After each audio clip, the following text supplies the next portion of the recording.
Hi, I'm Tracy Pierce. I'm coming to you live from one of my favorite places in the woods here in Colorado.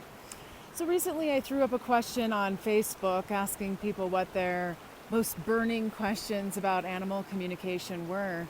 And I want to go ahead and answer one of those questions today.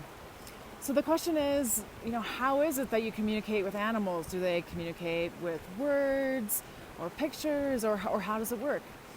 And for me, I do use the basic method that both Penelope Smith and Carol Gurney recommend, which is connecting basically from your heart to the heart of the animal. And then there's like this empathetic connection. And for me, the way I receive the communications from animals does have a lot to do with pictures and images, but it also has to do with feelings. I would have to say those are the two main ways that I receive communications from animals.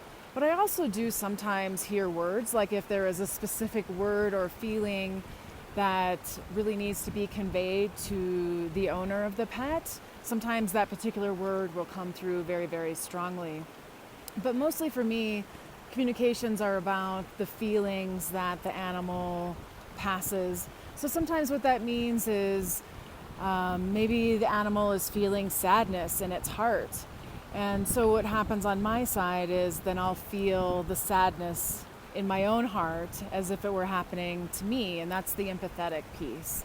But luckily, it's not always unhappy things that the animals are feeling. A lot of times it'll be like the animal feels a whole bunch of joy in the belly. And so then I'll feel a bunch of joy in the belly. And so there's feelings, and I do get a lot of images, and I've had a lot of pets say to me that that's one of the ways that pet owners can really start to communicate a little bit better with their pets themselves, is to, instead of trying to force words to make the communications, to actually send pictures to your pets.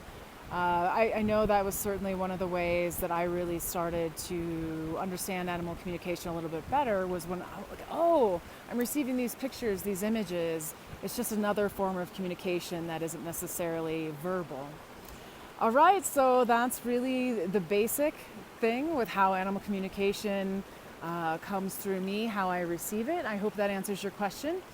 If you're interested to learn more about animal communication and perhaps schedule a session for you and your pet, I'll go ahead and put the link to my website in the information below. You can connect with me more there.